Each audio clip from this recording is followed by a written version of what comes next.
Miles Bridges and Mitch Kupchak will speak to the media later today. We'll discuss what we think that press availability might hold, and then we'll give you the rest of the Summer League winners and losers, all today on Locked On Hornets. We're Locked On Hornets, part of the Locked On Podcast Network, your team every day. In a minute, cuz we live.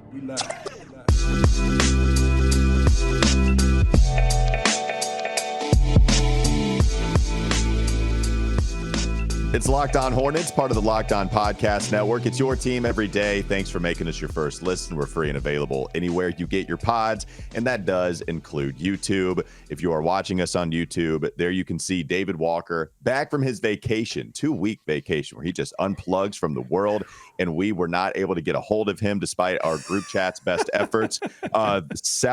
What is this one, Doug? I can't even read this one. What is his new nickname? Soothsayer of Sneaker. Ooh, Soothsayer of Sneaker. David, I was going to go Soothsayer. I was going to go Soothsayer of Sneaker, but it didn't read well, and it felt like too much. So I went. Okay. I was hoping you go Podcast D, maybe. Whoa! All right. No, yeah, maybe not. All right, maybe not. He's bringing the Podcast D today. Anyways, that's Doug Branson. He brings the Podcast D every day. You can also find him on his Substack, everyhornetsboxscore.com. You can listen to me every weekday on WFNZ, Walker Mail, on Wes and Walker from 12 to 3 p.m. Okay, Miles Bridges, Mitch Kupchak. We got the news yesterday, I think around like 2 p.m., maybe 2:30, something like that Mitch Kupchak and Miles Bridges would be speaking to the media today, 11 a.m. Don't know how many people are going to be there. You had to RSVP. That is the little inside tidbit I can give you. You had to RSVP to get into the media event. Did you RSVP? I got to work on the show, so I can't go because it's going to be right up to the time where I'm going to be on air at 12. But we're going to be leading off with it, of course, because I'll ask this question first. Anticipation seems like the wrong word to use here, but it's certainly been a press conference people have been clamoring for quite some time. The Hornets could hide behind the fact that he wasn't a Hornet. You know, last year, he was not a member of the Charlotte Hornets roster, and he wasn't until officially he signed the qualifying offer, so he will be playing for the Hornets this season, and then who knows?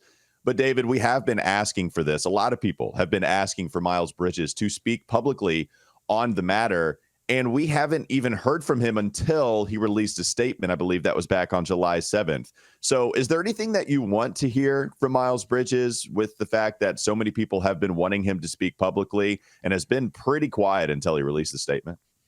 Yeah, I mean, I guess you could expound on that statement a little bit. You'd like to hear, obviously, some contrition, some apology. I think from the team's standpoint, like, I don't know if they'll give us any insight into how this thing all played out. I seriously doubt they'll go back over the last year and, like, go a step-by-step process.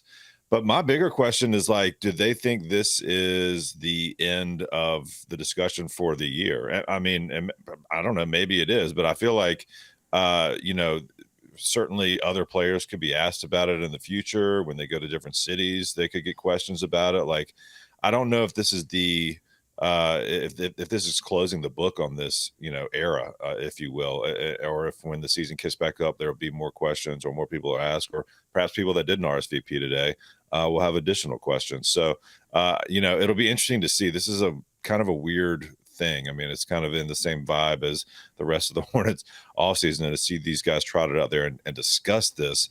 So I have no idea what to expect, though. I mean, honestly, we haven't seen this type of thing. That's probably a good thing, and getting the light of what this is. But I just don't know if this is going to be the end of it, or if they've got plans to kind of monitor this thing and give some media training to folks in the future. Who knows? Well, and Doug, Miles Bridges, as I mentioned, he did release a statement. We haven't talked about it. We've just been talking about Summer League for the most part, but he did release a statement July 7th. I don't know if you wanted to read some of that and give your thoughts and then talk a little bit about this media availability. But Miles, at least he did release some comment on it, and he's going to have a lot more here today. And it was significant because it was both the first comments we had heard from him and from Mitch Kupchak of any substance on this particular issue. It had been dodged in multiple press conferences and releases, really gave us no info. So at first, here's what Kupchak said. Throughout this process, we have taken a measured and serious approach. Several factors played a part in our decision to bring Miles back, including the conclusion of the legal process, the results of the NBA's investigation, and Miles's commitment to counseling and community service. Our 5-year relationship with Miles has allowed for open and honest dialogue. He has shown remorse, indicated that he has learned from this situation, and expressed that it will not happen again. We look forward to Miles rejoining our team. That was Mitch Kupchak. Here is Miles Bridges. I sincerely apologize for the pain, embarrassment, and disappointment that last year's incident caused so many people. Time away from the game allowed me to reflect, immerse myself in therapy, and prioritize becoming a better person, someone my family and peers can be proud of. I'm grateful to the Hornets and the NBA community for giving me a second chance. Most people don't ever get one, and I understand those questioning whether I deserve one. I will do everything I can to earn back the trust and confidence of my teammates, coaches, the Hornets organization, and staff, fans, and the Charlotte community. I'm ready to return to work and can't wait to rejoin my Hornets teammates. That's Miles Bridges. I think what I expect from this press conference is the expected. I think you're going to get a lot of very thought out public relations, both talk and future actions. I think that Kupchak telegraphed a little bit of that when he talked about Miles's commitment to counseling and community service. I think you're going to hear a lot about what Miles has done, what he will continue to do to move forward from this, and how he'll be involved in the community. I wonder if any of that is going to be linked to domestic violence at all, because you have to understand Miles Bridges pled no contest. He wasn't found guilty. But the importance of the no contest is that you don't plead guilty, but you're also not found innocent. And we haven't, even in that statement from Bridges, you got an apology for the pain, embarrassment, and disappointment that last year's incident caused so many people. It wasn't my actions. There has been no real, I think, admission that anything happened from Miles Bridges. And even in Kupchak's statement, it says that he has shown remorse, indicated that he learned from this situation, and expressed that it will not happen again. But again, all of that is very careful not to couch it in like Miles Bridges did something that resulted in all of this occurring. And so what I think I would like to hear is something that I don't think is very realistic that I'm going to hear, but it's not just contrition that something happened. It's an admission that he was directly involved in that something happening and some information about what happened. I don't think we're going to hear any of that. The NBA investigation, we're never going to see that. Nobody's ever going to release that. And so, I think this will continue even after this to be shrouded in mystery. This thing is going to be all about, hey, like David said, hey, here we're putting it all out on the table. But we're holding a lot back, but we're putting most of it out on the table, and now we want to move on and not talk about it anymore. Well, yeah, and I guess short of him just flat out saying, I'm responsible for my actions and I apologize for them, it's going to be coming up short in some people's minds. And there is going to be that extreme, right? There are going to be people, understandably and justifiably so, that are not going to be swayed by anything that is said by Miles Bridges today. There's going to be Hornets fans, there's going to be NBA fans that cannot be swayed into welcoming Miles Bridges back with open arms based off of anything he says, because in their minds, the damage is already done. And I understand all of that. If you want to talk about what you want to hear, you do want to hear contrition. You want to hear it to the utmost degree. When you talk about taking accountability for your own actions, he does say if you wanted to try to extrapolate some kind of responsibility, he does say, I understand those questioning whether I deserve a second chance. I'll do everything I can to earn back the trust and confidence in my teammates and team. If you wanted to, but that's all extrapolation. You can interpret that however you want to, right? You can interpret it as he's sorry that he was in the situation or that he was responsible directly himself for the incident. So Miles Bridges today is going to answer a lot of questions. There's going to be a lot of people peppering him with questions that he has not had to answer yet. And we've talked about this. The first public comment that we've had at all about him pleading no contest to felony domestic violence was the statement released 10 days ago. And so, it'll be interesting to see what he has to say today, and everybody's going to be watching. Well, I hope there are some tough questions. I hope there are some direct questions, okay? Because I've often complained, I don't even know if complain's the right word, but observed that players enjoy going out in front of Charlotte media because it's not New York media. It's not LA media. It doesn't have that same intensity. But when you have an incident like this, I think it would be nice for the people that did RSVP to take it seriously and to, ask some really difficult questions, some tough questions, because the NBA and this team have done everything at this point to avoid the difficult conversations. That's what all of this is about.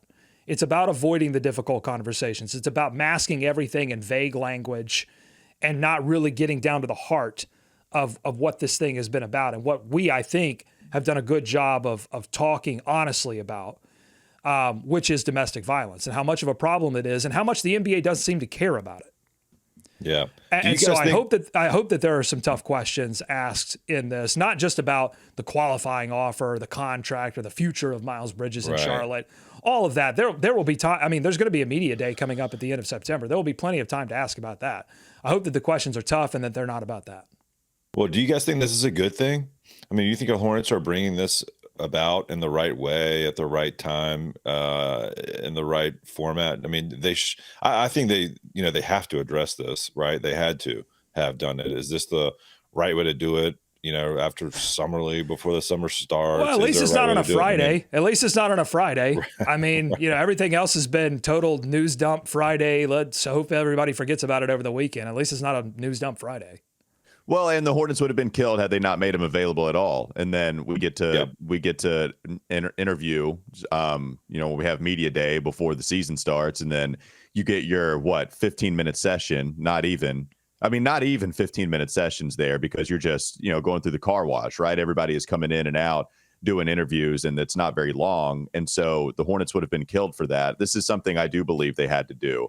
I honestly don't know the right way, right? Like the right way is Miles Bridges does it earlier, but he wasn't an official member of the team yet. So when he signs the qualifying offer, then you bring him on. Now Mitch Kupchak is going to be there.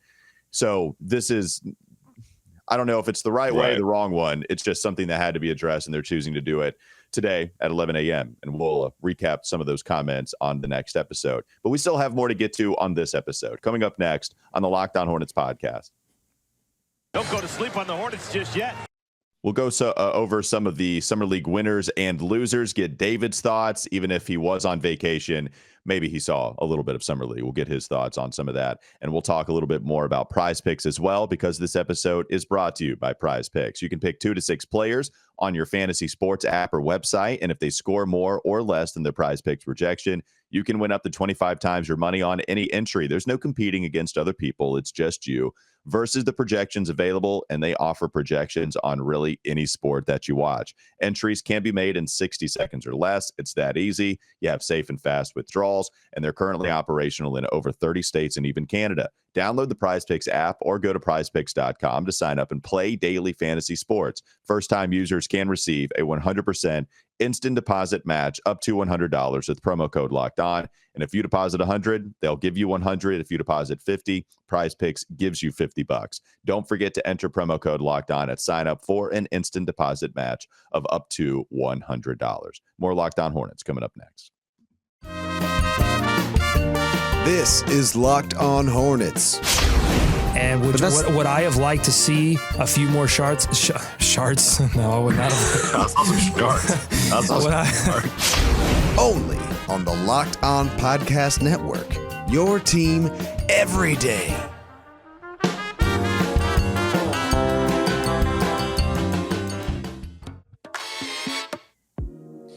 David, did you watch any Summer League action on your vacation, or did you try to stay as far away as possible from all the losing that took place? Oh, yeah, no, I try to unplug completely, as you guys know, and it's nothing personal, guys. I was leaving my phone inside when I headed out to the beach. I would check it mostly for messages from you guys and just to say, no, I'm not talking about anything these 2 weeks. But we fired up some Summer League for sure. We were aware that it was happening. As much as we could take. Once Brandon Miller was sitting out, we we drifted into watching Jaws for the 5th time or whatever. But There you I do have a take on Summer League, and I wanted to Okay. get your thoughts. I definitely want to get Doug's thought on this. I don't think it's cool anymore. I just think it's not underground enough anymore. They've got this whole NBA con going on in Vegas. It's only going to get bigger. The front row is now treated like celebrity row for whatever teams are in town. There's way too much hoopla. I know Wemby and Scoot made for a spotlight year this year, but it's just I hearken for the days of when it was you couldn't find it. You had to go on the app. Not all the games were on TV, and it was just a little more for the absolute junkies, for the basketball junkies. Yeah. I just think it's gotten a little too too mainstream. I guess. You guys well, that's interesting, and it presents, I think, a problem. It's starting to present a problem that is related to the Hornets' sad performance in Las Vegas, which is that I think the coverage of it, mixed with the amount of players that we're consistently seeing repeat going back to Vegas, second, even third-year players, there's a level of competition that has been raised in Vegas that I don't think is matched by the amount of preparation that these teams get and the level of coaching that gets sent down. And we saw that. I mean, we're going to talk Summer League winners and losers, and I think the biggest loser for Summer League is the coaching staff for the Charlotte Hornets, because this team looked completely disorganized from the jump, didn't really put it together till that final game.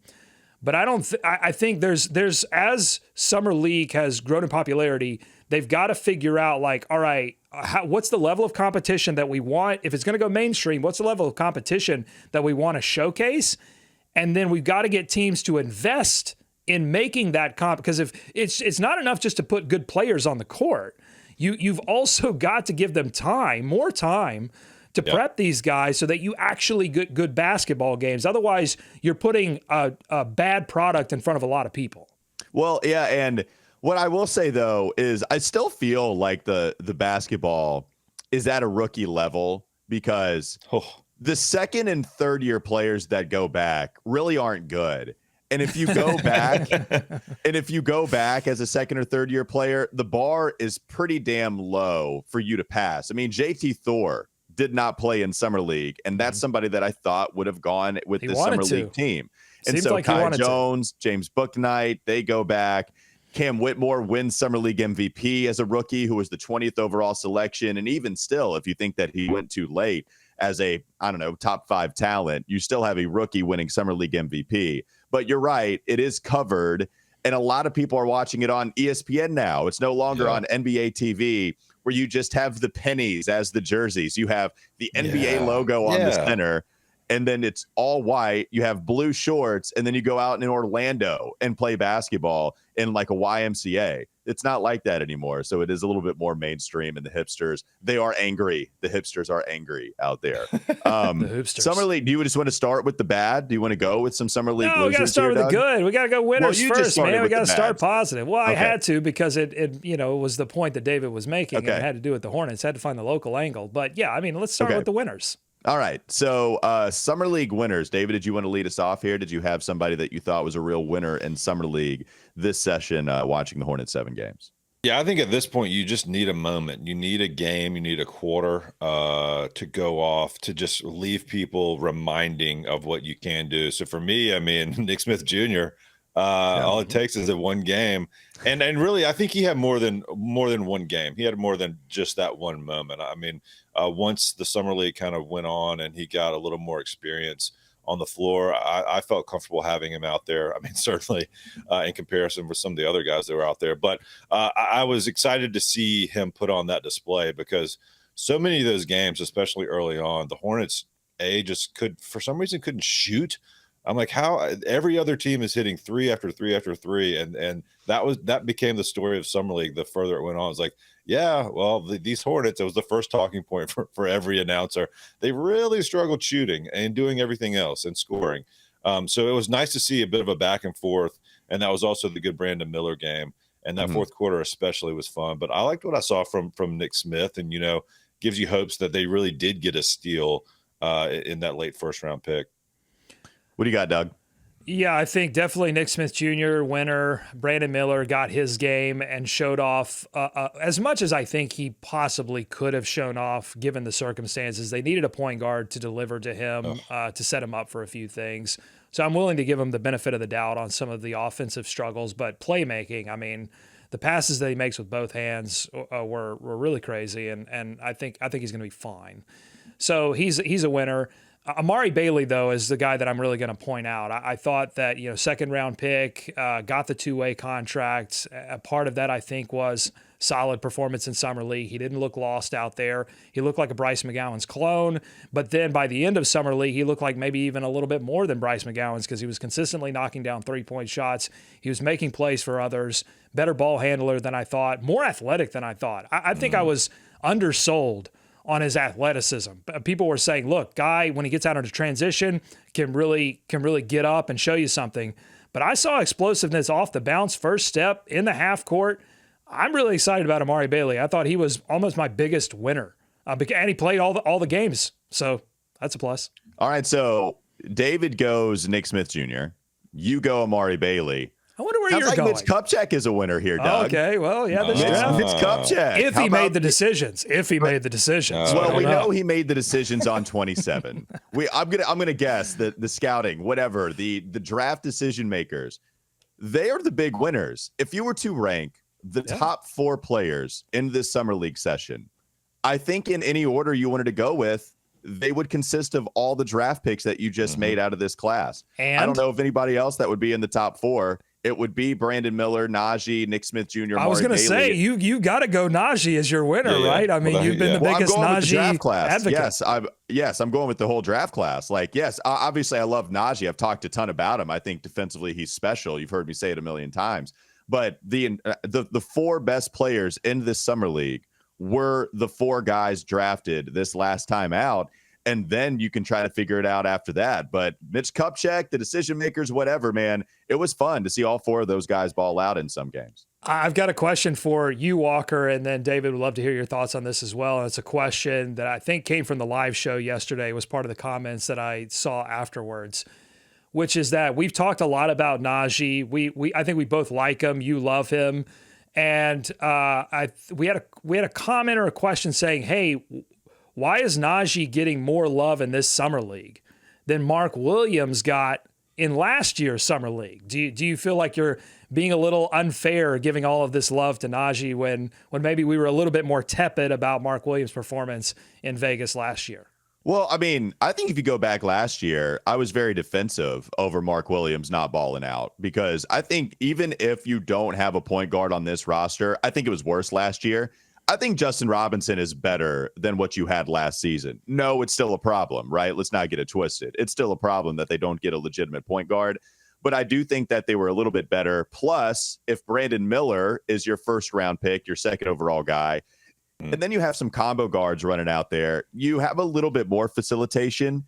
But Mark Williams, it was the offense that everything was so cramped. I didn't think there was anything you could do watching him on offense. And Nnaji, I mean, he's not doing anything offensively besides just dunking it, right? Like you haven't heard me praise his offense so much. No, I think defensively, the reason I'm more excited about Nnaji, one, you have a little bit of the surprise factor because he's 31st compared to somebody that we had been talking about throughout the pre-draft process. We talked a lot about Mark Williams, but also I think Nnaji's instincts out on the perimeter and his ability to move out there on the perimeter is better than what Mark has right now. Mark is a really smart defender down low, but Nnaji does not have a real problem sticking with his man. And I think even in pick and roll, like, yeah, there were some problems, but I think a lot of that was on his perimeter defender. Like Nick Smith Jr., there were some guys that just weren't playing very good, playing good defense on the perimeter. So, yeah, I think that might be a little bit of the reason why. David, I don't know if you share some of those same concerns. Well, yeah, I mean, Mark just didn't make an impact in summer league at all. I mean, not his fault really, but like Nnaji, you could tell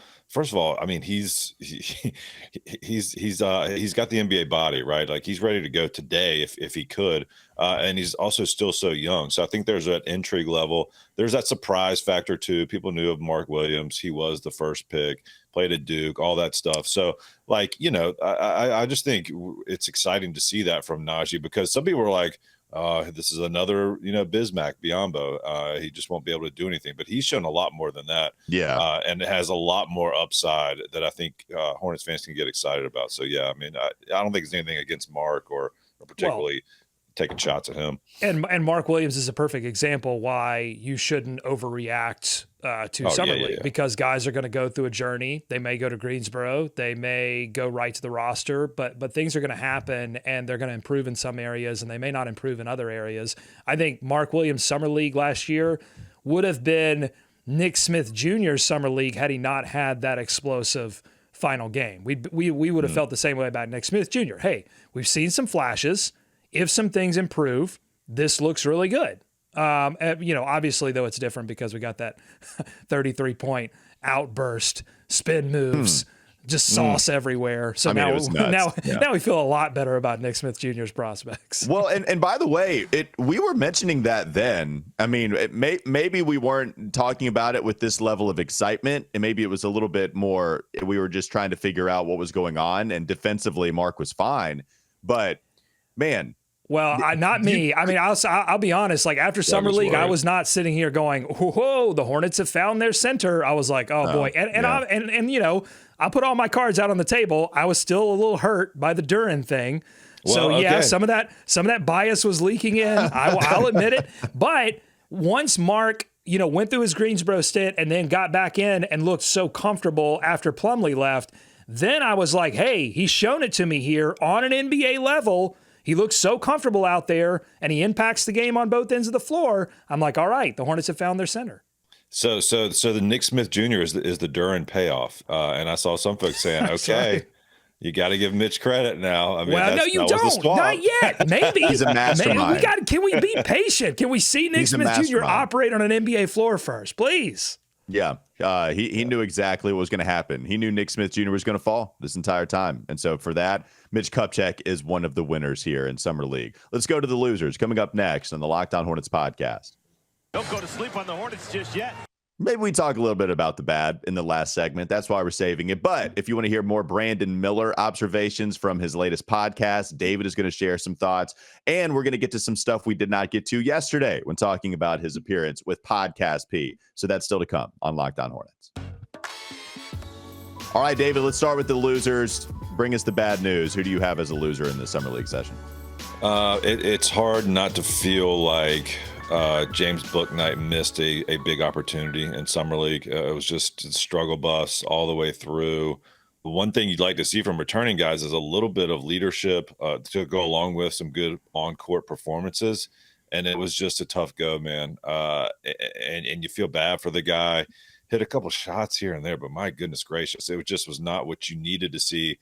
And you knew that you needed to see something more from him going in, and it just did not happen. So, I mean, the questions remain and maybe are now even more pronounced for what happens going into like training camp and the start of the season. I mean, you couple that with, some good performances from Bailey and Nick Smith Jr.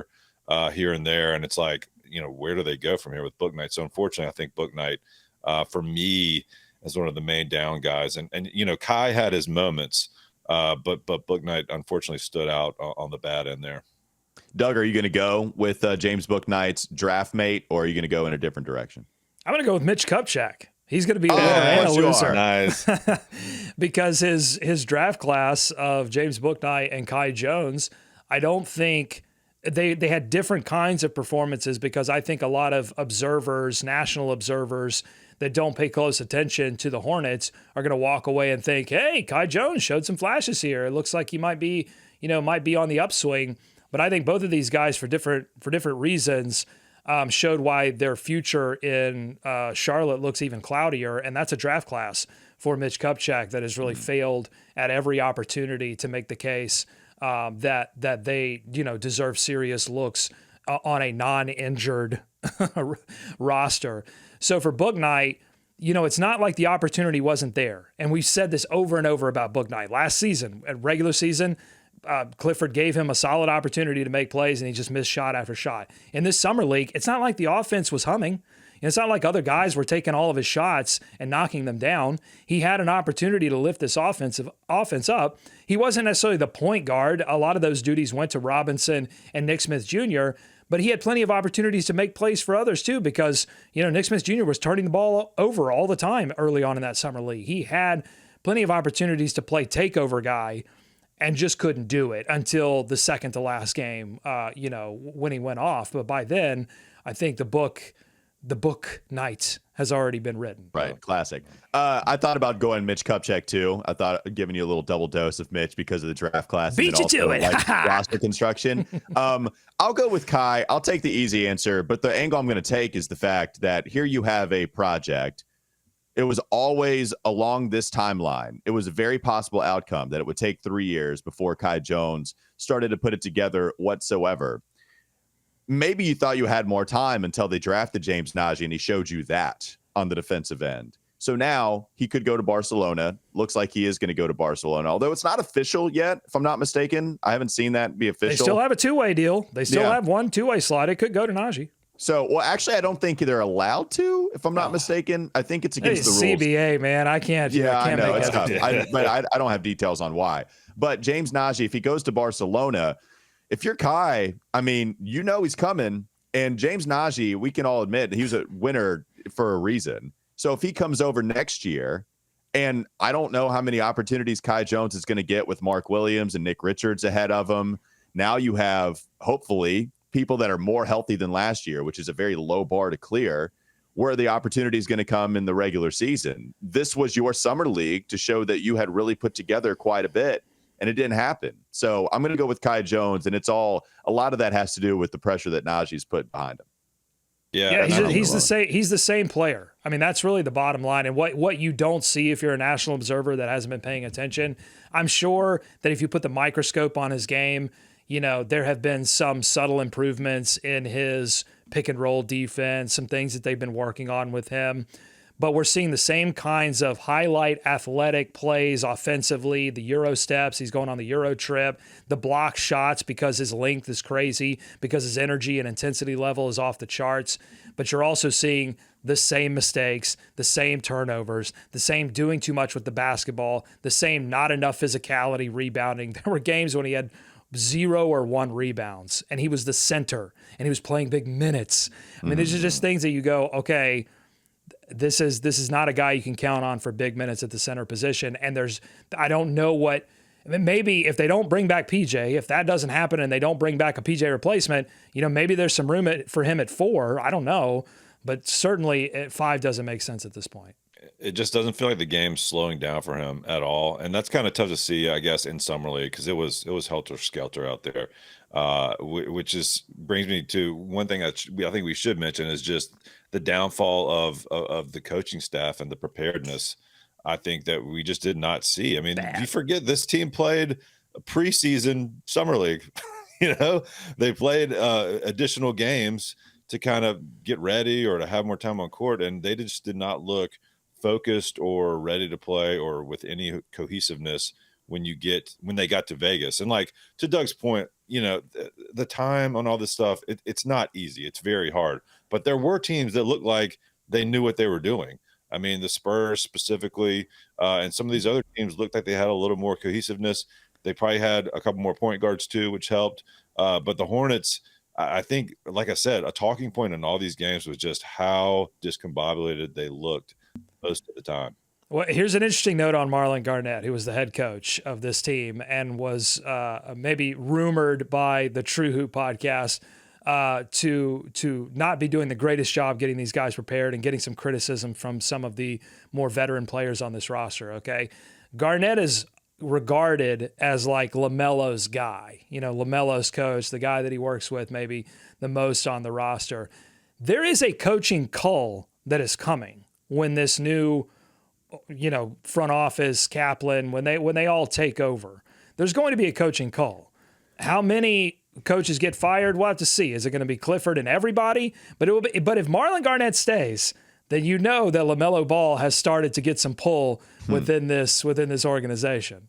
Because he didn't, Marlon Garnett did not show, I think, enough there in Summer League to justify, that he has, an associate head coach role in his future, at least with Charlotte. All right, that'll do it for our Summer League thoughts. That's David, back from vacation, soothsayer of the sneaker. You can follow him on Twitter at David B. Walker. We appreciate it, man. Thanks for joining us. Absolutely, guys. I mean, it's good to be back. It's not great to be back, but if I have to be back, it's good to be back with you guys. Well, you look like a bronze god. Let me just say that. Looking tan. That is not base makeup, folks. That is just pure hot heat on the skin. That is Doug Branson. I want to start calling him Podcast D. Everyhornetsboxscore.com. You can find him on his Substack. And I'm Walker Mail. Again, catch me on WFNZ every weekday from 12 to 3. Thanks for making us your first listen. Make your second listen game to game NBA. Every moment, every top performance, every result. They cover every contest from across the league with local analysis. Find them wherever you get your podcast. Have a great rest of your day. We'll be back with you tomorrow.